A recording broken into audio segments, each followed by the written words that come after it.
It's one of the most magnificent cities of the ancient world, Petra. Its monumental temple-like tombs soar over 100 feet tall. And these wonders of engineering are not constructed, they're carved out of sandstone cliffs. At its height, Petra was the center of a vast trading network in frankincense and myrrh, and home to over 30,000 people in one of the most bone-dry deserts on Earth. It's not an appropriate location for a city. There is not even drinking water down there. How did an ancient people supply enough water for this vast city? And how did they carve these magnificent structures so high up in these cliffs? To find out, a geoscientist teams up with stonemasons to carve a Petra-style tomb. We're looking at something that hasn't been witnessed for almost 2,000 years. And archaeologists and hydroengineers discover how a group of nomads transformed this desert city into an oasis, the Las Vegas of the ancient world. It's really conspicuous consumption of this precious resource, water, in this desert environment. Finally, after 2,000 years, the secrets of Petra are about to be revealed. Up now on Nova, Petra, Lost City of Stone.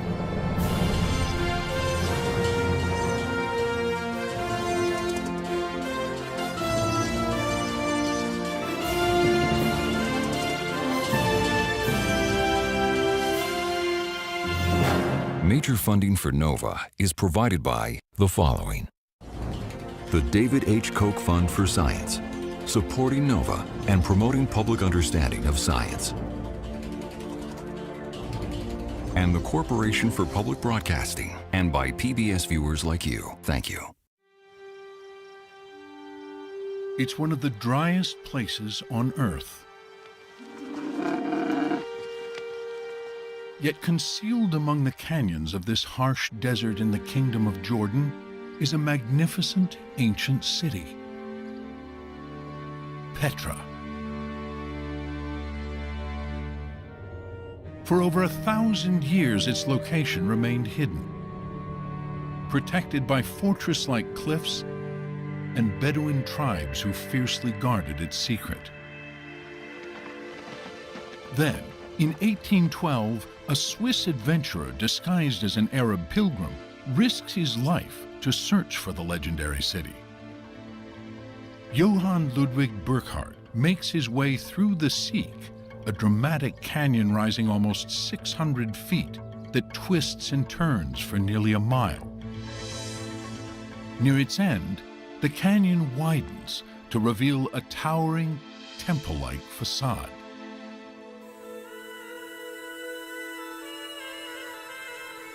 It is called the Treasury, or Khazne in Arabic. Built 2,000 years ago, it is a masterpiece of design and engineering. Majestic columns rise from the canyon floor, topped by ornately carved capitals. Statues of mythological figures adorn its facade. A fanciful urn graces its roof, and a towering doorway leads inside to a room with 3 chambers. Here, there is no elaborate carving, just the simple, natural beauty of the stone. And then we back away and we realize not only is this building unique and fantastic, but it has been carved into the sheer face of living rock. The treasury is actually a sculpture on a monumental scale. At 80 feet wide and 127 feet tall, it is twice the height of the Mount Rushmore Memorial. As Burckhardt continues through the canyon, he discovers hundreds of magnificently carved facades everywhere, many rivaling the grandeur of Egypt, Greece, and Rome. But there is more. The ruins of an entire city. a 6,000-seat theater carved right out of the sandstone. A main street lined with huge temple-like structures. And even more spectacular monuments carved higher in the mountains. But Burckhardt's rediscovery of the legendary city sparks more questions than answers. Who built Petra, and why? Burckhardt was inspired by stories of a mysterious desert tribe who gained their wealth trading spices and silks among China, India, Egypt, and Rome, and then hid their treasures of gold in the cliffs. Greek and Roman sources provide a name for these people: the Nabateans. An account from the 4th century BCE describes the Nabateans as nomadic tent dwellers. But 3 centuries later, another source describes them as a sophisticated people inhabiting a prosperous city. Around the time of Jesus, Nabatea is a thriving kingdom surrounded by Egypt, Judea, and the vast North Arabian desert. How, in just a few centuries, did a village of tents become a wealthy kingdom? And how, in the middle of a desert, did they build Petra?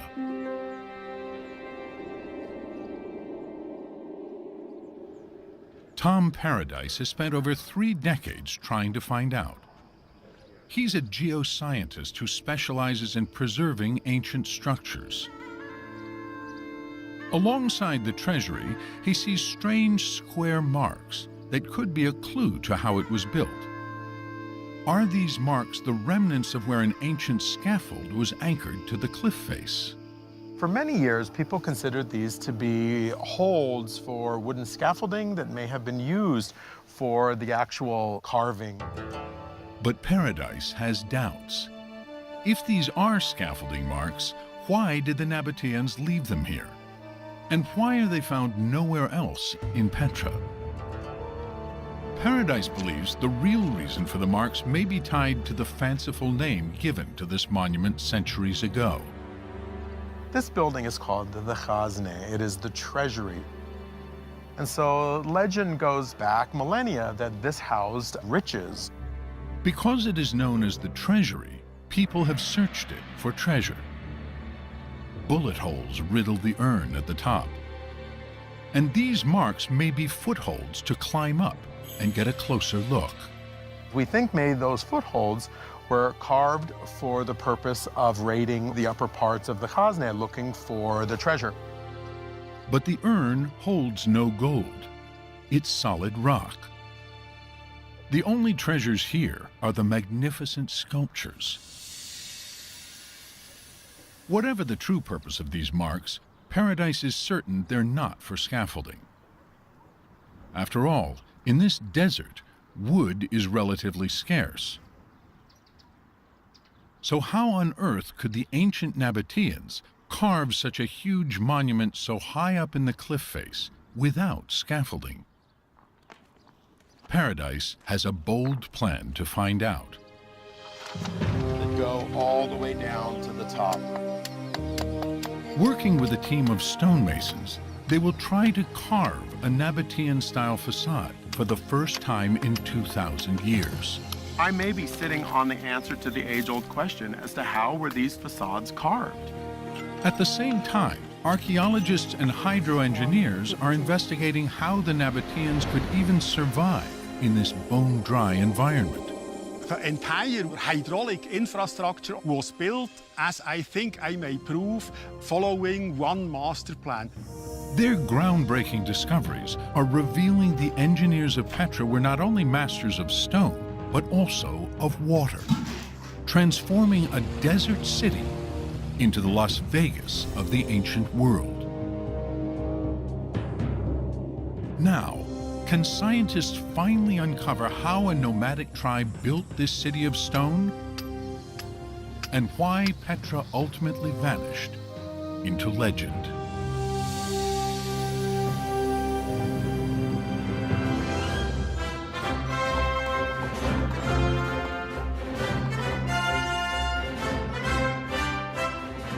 Most people will recognize the treasury from the climactic scene of Indiana Jones in The Last Crusade, where Harrison Ford and Sean Connery enter a secret temple to discover the Holy Grail. But despite the great Hollywood story, the treasury and most of Petra's iconic buildings are not temples. They're tombs. The Nabateans left very little writing, but on some of their facades are inscriptions in an Aramaic script, the common language of the Middle East in the time of Jesus. This one, on a facade called Turkmenia, reads in part, "This tomb is sacred. Nothing of all that is inside shall be changed or removed forever." Tomb raiders disregarded notices like this, so human remains and grave goods rarely survive. But body-sized niches leave no doubt these were burial chambers. In all, the cliffs of Petra hold over 800 tombs. The prominence of these monuments led many of the early explorers to consider the possibility that this might just be a city of the dead, a necropolis. But over the past 200 years, all of the research has actually shown it was a city of the living as well. Chris Tuttle has been working here more than 10 years. Although less than 2% of the site has been excavated, archaeologists have mapped and surveyed the area. All in all, ancient Petra was a metropolis about the size of the island of Manhattan. There is a 2-square-mile downtown where people lived, worked, and prayed. Suburbs, housing more people, stretch to the north and south. Based on these surveys, Tuttle can estimate the population. At its height, we expect this city to house somewhere between 20 or 30,000 people. Yet unlike cultures that bury their dead in isolated areas, in Petra, tombs are everywhere. Why did the Nabateans carve their tombs throughout the city? And how did they do it? Paradise hopes his carving project will provide some answers. Creating an experiment in which we reconstruct a facade will give us insight into how the Nabateans carved these fantastic facades 2,000 years ago. But Paradise can't carve his facade here. Petra is a protected World Heritage Site. He must find a cliff face with the right kind of sandstone somewhere else. His search takes him a world away to Southern California. Looks like a promising prospect. Yeah. While the ocean view is a sharp contrast to the Jordanian desert, the sandstone is identical to Petra's. Paradise enlists stonemasons Blake Rankin and Nathan Hunt. With permission from the landowner, they search for just the right rock. Hunt is a classically trained master carver and architectural sculptor with over 18 years of experience. We're looking for a fine-grained sandstone which lends itself to ornamental carving. Sandstone is a soft rock made of compressed layers of sand and minerals. That looks like the type of stone we're looking for. Yeah, this is great. It looks like it's going to carve really well. The team has found the perfect rock and cliff face. Now, they must find the right tools for the job. Back in Petra, Paradise discovers a clue in the stone. Chisel marks made from iron tools. The technologies used with chisels and stonework haven't changed in 2,000 years. We use the same chisels, and so they leave the same marks. By matching modern-day tool marks with those found in Petra, their advisor Tom Paradise tells them exactly which tools to use. The claw chisel, the flat chisel, and the pointed chisel. The pointed chisel is used for the coarser chiseling that removes large amounts of rock. So the pointed chisel is exactly what Hunt and Rankin used to begin work. Yeah, feels good to be carving. But their exuberance fades fast. Carving by hand is seriously slow. There's no way we can do it by hand. A Greek source says the Nabateans had few slaves, but they probably did have plenty of skilled manpower and time. Hunt and Rankin have neither, but they have power tools. Even so, Rankin insists they're not cheating. This is a chisel very similar to one that the Nabateans would have used. The only difference is that we've mechanized the hammer process so that we can move a lot of stone really quickly. The carvers have found the right rock and the right tools for the job. As Hunt and Rankin prepare the cliff face, Paradise must decide what exactly to carve. What makes a Nabatean tomb Nabatean? Many of the facades in Petra actually look like they belong somewhere else. At the treasury, Paradise finds statues, columns, and capitals reminiscent of ancient Greece and Rome. And across Petra, he finds architectural features from other far-flung empires. A step design associated with Assyria and Mesopotamia. Elephant-headed capitals evoking India. Even Egyptian obelisks. But among the familiar are designs Paradise has seen nowhere else. There's a pediment on the top that is split in the middle, capped by a cone, a capital, and an urn at the top. This isn't Greek, this isn't Roman. This new design is seamlessly mixed with features from far-off cultures. The architecture is the synthesis, and this begins to tell us a story that is the real Petra. What makes a Nabatean tomb Nabatean is the combining of their own unique style with designs from other empires. But how did these people in the middle of the desert come into contact with such faraway places? Two words: frankincense and myrrh. Frankincense and myrrh were must-have luxury items in antiquity. In the New Testament, they are among the gifts the three kings bring to the baby Jesus.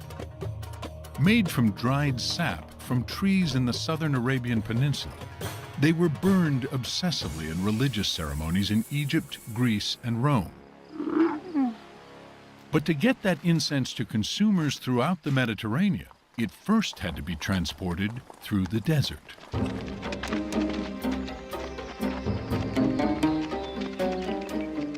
After centuries of living as nomads, the Nabateans knew every secret source of water. If you wanted to cross the desert and make it out alive, you had better have a Nabatean leading the way. Along the route, they built outposts to guard their goods and extract a toll. In a valley just over the mountain from Petra, Andrew Smith has excavated this fort called Bir Makur. There was definitely a Nabatean presence here, most likely related to the trade that came out of Petra. Among the artifacts he excavated are dozens of tiny clay perfume bottles. The Nabateans were most likely processing some of the raw frankincense. And they would have bottled and then packed them tightly so that they weren't going to break, and probably loaded them on camels or even donkeys. The incense road became the lifeblood of the Nabateans, pulsing from Saudi Arabia to the port of Gaza, the gateway to Greece and Rome. The financial reward from this trade catapults a desert tribe into a powerful kingdom. Nabatean towns and tombs spring up throughout the northwestern Arabian Peninsula. By the 1st century, The Roman writer Pliny called the Nabateans the richest race on earth. Much of their wealth went into building their capital city, Petra. Tom Paradise believes the Nabateans' far-flung trade connections influenced their domestic designs. Because Petra is a crossroads for the region, it makes sense that they would adopt and adapt different architectural styles from a lot of their trading partners. But with all these different styles, what should Paradise pick for his carving experiment? This sort of facade represents more than 500 other facades in Petra. So this style really is the archetype of the tomb facades. To Paradise, this tomb is typically Nabatean. Although it appears plain, it's a mashup of different architectural styles.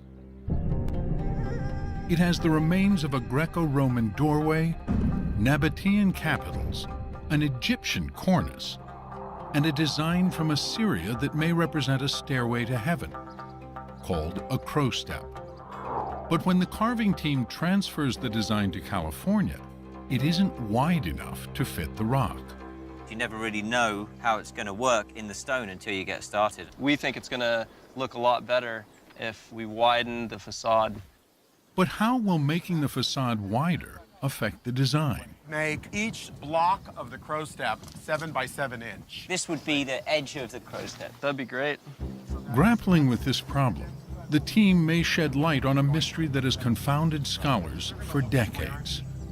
Why do Nabatean tombs, while similar, have unique variations? There's one motif they modify a lot, and that is the crow step. Why the difference we've never really understood. Some of the tombs in Petra have crow steps that reach all the way down to a narrow ledge called the cornice. Other crow steps meet in the middle. Some scholars have argued this reflects an evolution in design. But Paradise thinks they have struck upon a practical reason.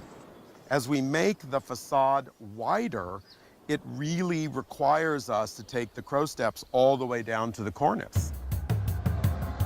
If the facade is wider, the crow steps must break apart. Increasingly, we notice that changes of the rock actually cause changes within the design elements. I think we have to give more credit to the rock than we have in the past. Sort of roughly mark 9 inches on there. Just start cutting it. By carving their own facade, they discover a basic principle of Petra. The rock influences what they carve and where they carve it. But why here? Choosing to build their capital in the middle of a rocky desert poses another age-old question. How did the Nabateans get enough water to support such a magnificent city?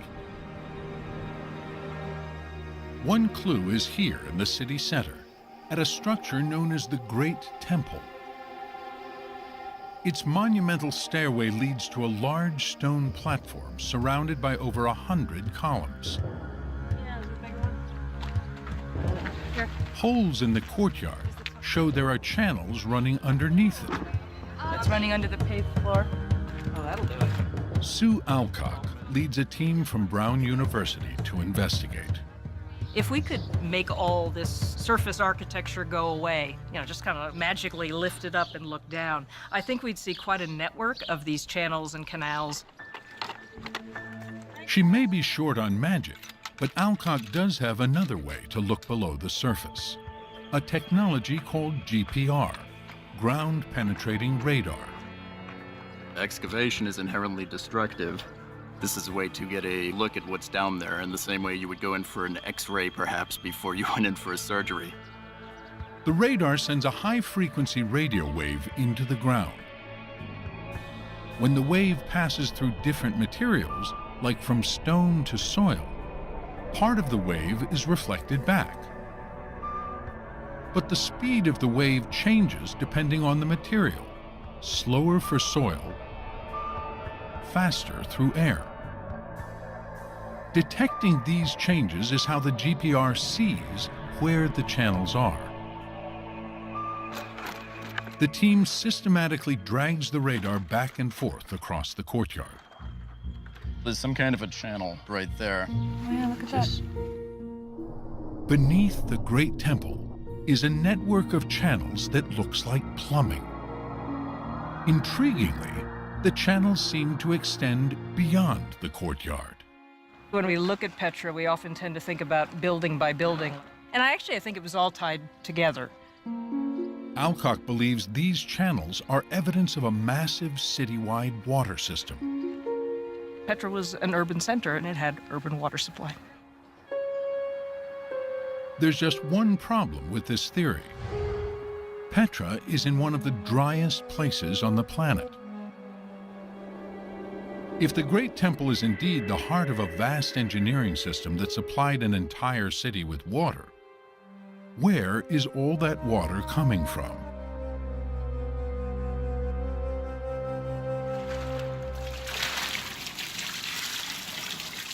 One possible source is still used daily by locals. It's called Ain Musa, or the Spring of Moses.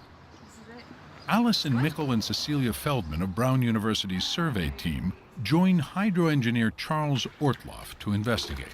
In Numbers 20:11, it talks about how the Israelites were wandering in the desert and Moses strikes this rock in anger and water flows forth. The story of Moses miraculously bringing forth water has been linked in legend to this rock and spring. But it would take an engineering miracle to get this water from Ain Musa to Petra's city center. It's 5 miles away. In the Sikh, the entrance to Petra, the team finds evidence for how the water may have been brought here.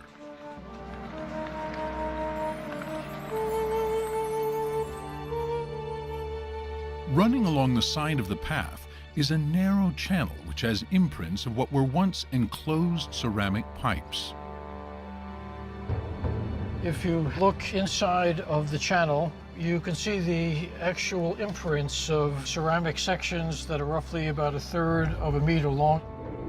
At roughly a foot long, it would require tens of thousands of segments to create a 5-mile pipeline from Ain Musa, high in the mountains. And every one of those joints would have the potential to spring a leak. Could the Nabateans possibly have pulled off such a feat of hydroengineering? Here we have... At California State University in San Jose, Charles Ortloff and graduate student Cheyenne Mizra Hosseini are trying to figure that out using this 26-foot tank. Water is extremely precious to the Nabateans. So ancient engineers need to design a pipeline that would be free of leaks. Their challenge, and Ortloff's, is how to get water to flow through a pipe as quickly and efficiently as possible. The different angles represent different choices. One choice seems obvious. Make the slope of the pipe steep. Ortloff sets the slope to 6 degrees and turns on the water. Things start out well. The water is flowing fast, but it fills the pipe too quickly, producing an area of turbulence known as a hydraulic jump, which causes the water flow to slow down. This is the hydraulic jump right here. But there's a bigger problem. The pipe is now filled with water, raising the pressure. In the ceramic pipelines, that pressure could create leaks at the joints. So that design, where we have the steepest slope, is not good. Okay, closing all the valves. If you could put the brick on the other side, just kind of slide it over.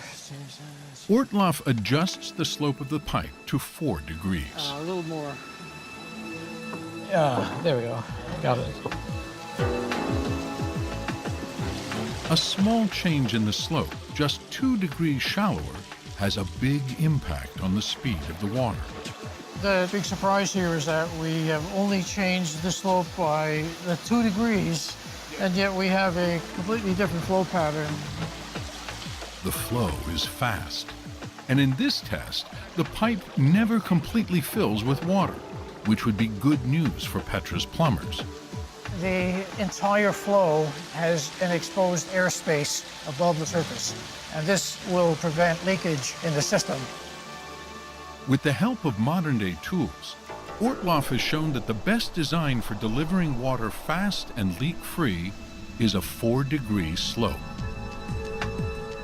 And when Ortloff measures the angle of the carved channel in Petra, he makes a remarkable discovery. If we look at actual field measurements, we're able to see that with their pipeline, the ancient Nabatean engineers had a slope of approximately 4 degrees. 2,000 years ago, Petra's engineers worked out the perfect design for their long-haul pipelines. They invented scientific principles that were only officially discovered in the West some 2,000 years later. It is clear that the Nabateans were master hydraulic engineers.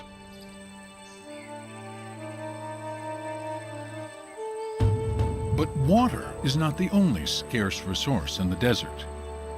Wood from local trees was also in short supply. So how could the Nabateans build their tombs so high up in the cliff face without using large wooden scaffolding? Paradise finds an important clue in this unusual carving, aptly called the unfinished tomb. The top is finished. The upper area of the capitals remains somewhat crude and still in progress. But then below that, nothing has been carved at all. It's the natural sandstone face. To Paradise, the progression of finished at the top and barely started below can mean only one thing. The Nabateans started from the top and carved down. The unfinished tomb shows that Nabateans began by sculpting the top layer of the facade and then worked their way down the cliff face. Getting windy again. Yeah. Back in California, Paradise tells Hunt and Rankin they must carve their facade Nabatean style, top down and without scaffolding. There's a lot of challenges involved in trying to figure out how the Nabateans carved a piece like this. I die like a Nabatean is my worst fear. Falling off the rock. Up to now, they've been using safety harnesses. But the Nabateans' top-down approach gives them an ingenious idea for how to carve without harnesses or a large wooden scaffold. We've drilled into the stone here and placed a couple of pins and then put a plank on top and created a temporary and movable ledge. It doesn't require a lot of material. They drive 3 pins into the rock and lay just a couple of planks of wood across them, forming a platform. As their carving descends, it erases the holes they've made, leaving no sign of their platform. By the time we get to the bottom, we've pretty much removed all evidence of any plank. The pin and plank solution works perfectly. It could explain how the Nabateans were able to carve so high up without scaffolding, and why no evidence for the technique can be found. Halfway through the carving, the team makes another discovery. We can move a lot of stone really quickly with these chisels. We've been moving a surprising amount of stone every day. A little carving creates a lot of rubble. I really cannot believe that much carving produced this much rubble. The rubble has formed a ramp. This means they don't need their platform anymore. Now they can just walk up to the facade.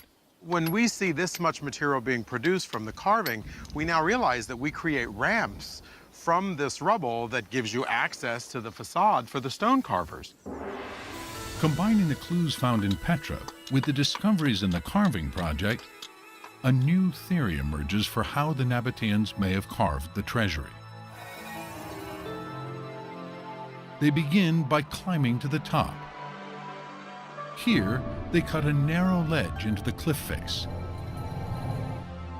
Using ancient drills, they fix pins below the ledge and lay planks across to provide a platform for the carvers. The first thing they carve is the urn and the upper layer of the monument. They work their way down, sculpting the split pediment and the magnificent statues. About halfway down, the debris from the carving forms a ramp. Now the carvers can walk up to the facade and continue carving the elaborate capitals and the handsome columns. We don't know of any other culture or society using this kind of engineering technique for this scale of construction. The top-down approach turns out to be a brilliant innovation for carving these tombs in Petra's sandstone cliffs.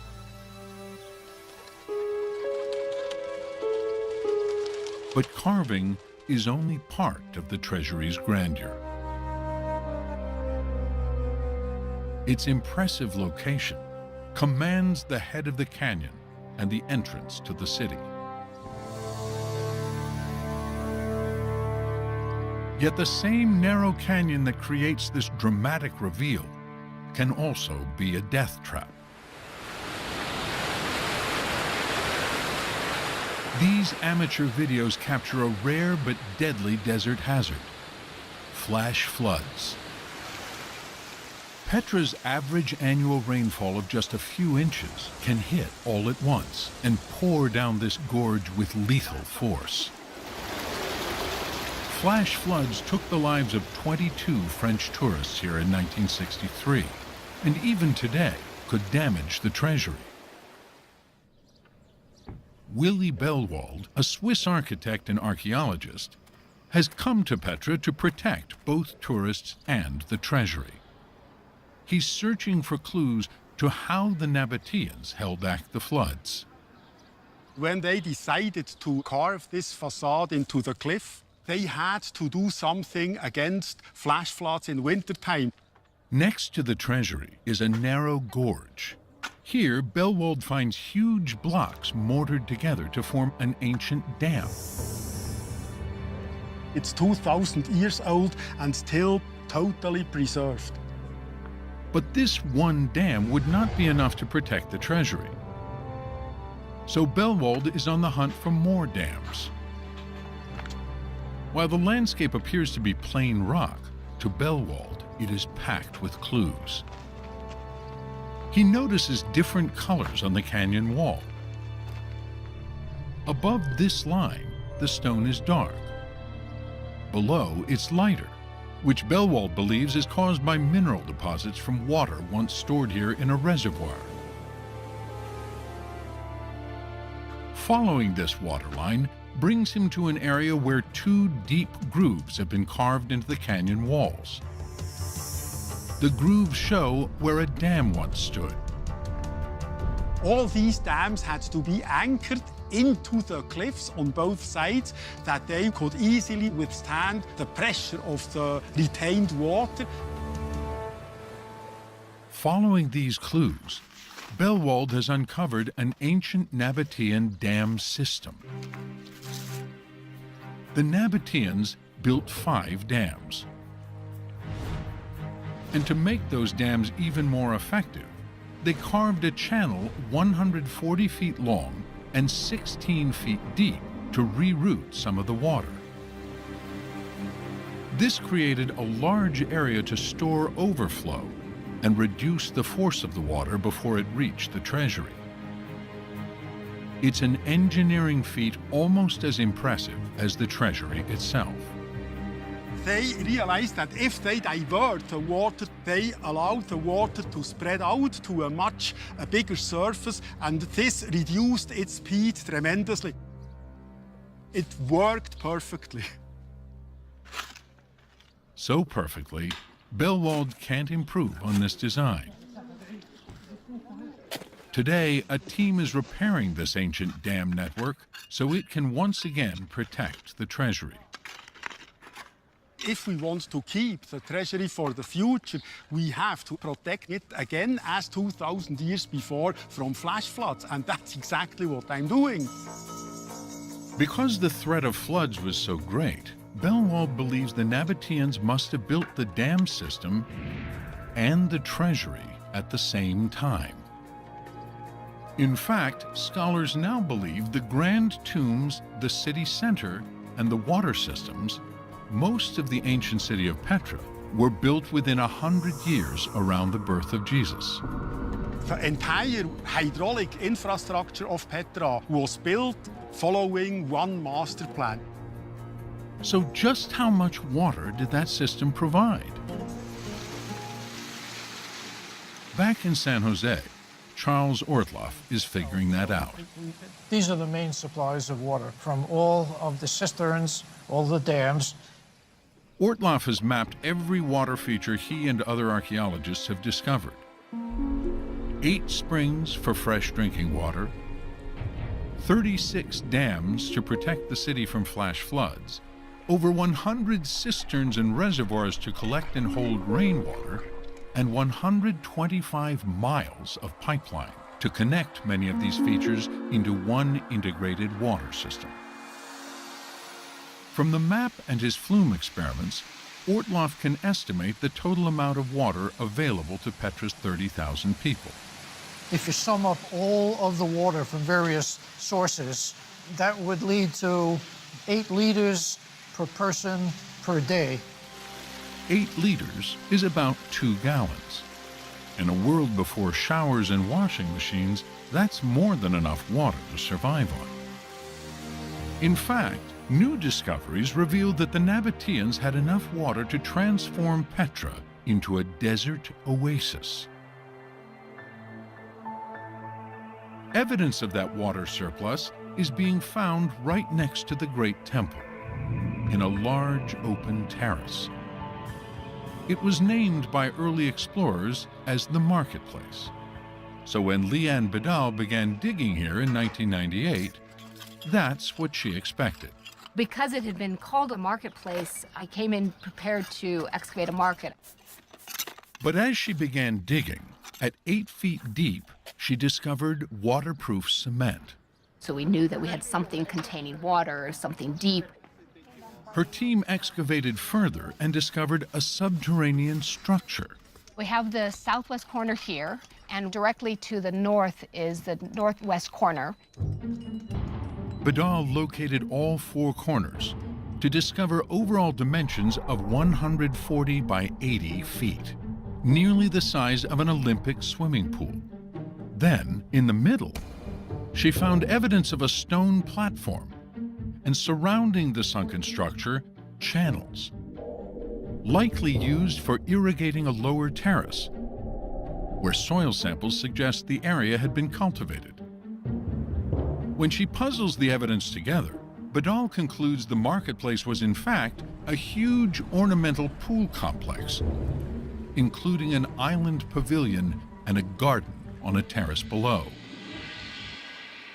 If you can imagine below us this large pool of water and then a green garden with date palm trees and flowers, this is something that is for showing off.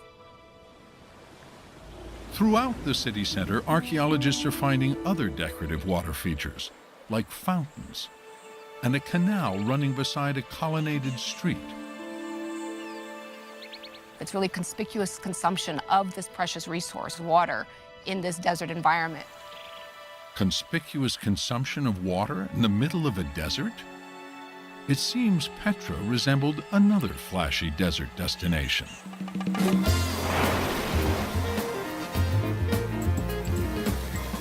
A great comparison is Las Vegas, where you have this very arid desert surrounding this oasis city, where everywhere you go, you see the use of water, fountains.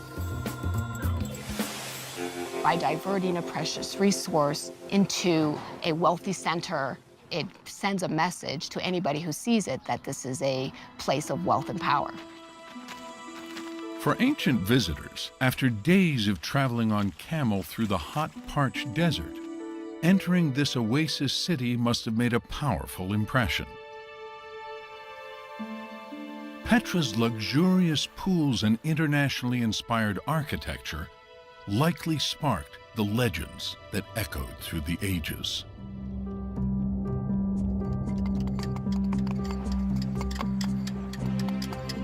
Back in California, after 2 months of carving and nearly 2,000 years, architecture of far-off lands emerges from the rock.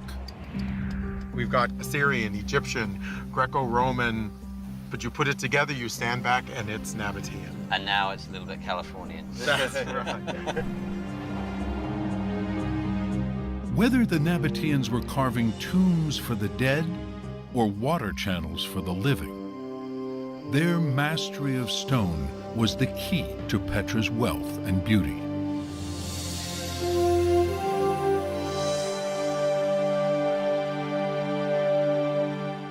So why did the Nabatean kingdom decline and Petra largely disappear? Across the city, collapsed columns point to a prime suspect. Ancient texts record a huge earthquake in 363. As a result, for a while, when archaeologists came to Petra, anytime they saw something like this, they'd say, this fell down in 363. But one catastrophic earthquake does not provide the whole picture of the city's decline. At the Great Pool, the most luxurious place in Petra, there's evidence that hard times hit the city even earlier. It may have been as early as the 2nd century, because at that point we find a lot of animal bones at the bottom of the pool, so it seems to have been used for trash.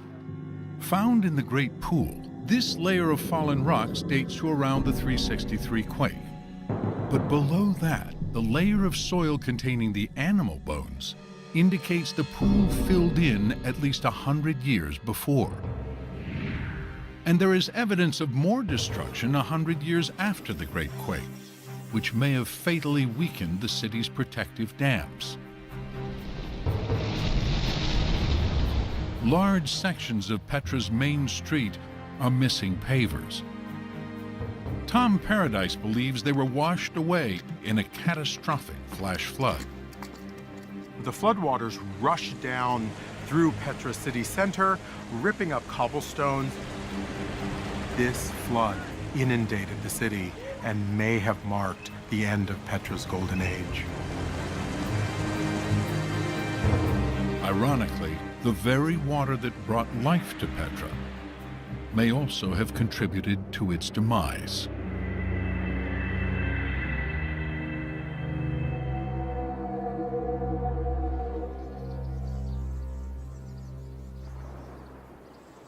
Today, in the hills of Southern California, the carving team is bringing a bit of Petra back to life. The final flourish will be a feature not found in other cultures. A Nabatean-style capital with a simple knob in its center. Normally, there is a detail here. Typically, there is a leaf or a flower here. You never really see it left in this very abstract form. It's quite beautiful in its simplicity.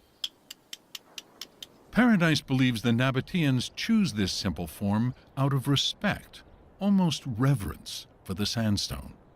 Their sense of the rock as a living material that had to be sort of caressed and worked was really as remarkable as their engineering expertise. And the sandstone itself becomes a tool to finish the surface of the tomb.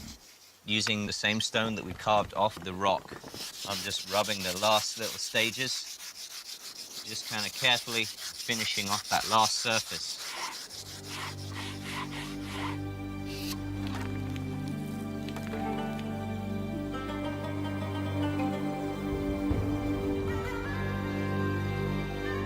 Stone is at the core of Nabatean lives. The very name for their city, Petra, comes from the Greek word for rock. The Nabatean relationship with their sandstone was fundamental to who they were. They're born in this valley of rock. They live in this valley of rock. And then when they die, they are buried in the rock itself. These hewn tomb facades become their final resting place.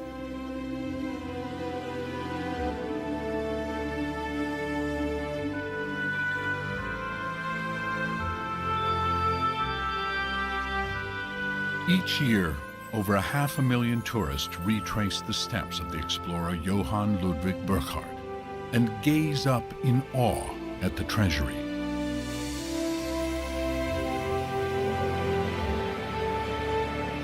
But in the 2 centuries since Petra was reopened to the Western world, its distinctive engineering and culture is proving equal to that of any ancient civilization. Petra's more than a city. It was the seat of a kingdom whose peace and prosperity was the envy of the ancient world. Cisterns, channels, dams, even fountains and pools. The Nabatean mastery of water fueled their astonishing city of stone. The water features are underpinning everything. If the Nabateans couldn't control this water, you wouldn't have a city here. Over 2,000 years ago, a desert tribe settled among these forbidding cliffs and transformed this hostile landscape into an oasis. The Nabateans learned how to maximize these limited resources to produce a society and a culture that thrived and prospered for hundreds and hundreds of years. Burckhardt came here chasing legends of a city lost in the sands of the desert. A city with riches from all over the known world, buildings that rivaled Egypt and Rome, and fountains and pools overflowing with water. Today, it's clear many of the legendary splendors of the lost city of Petra are true.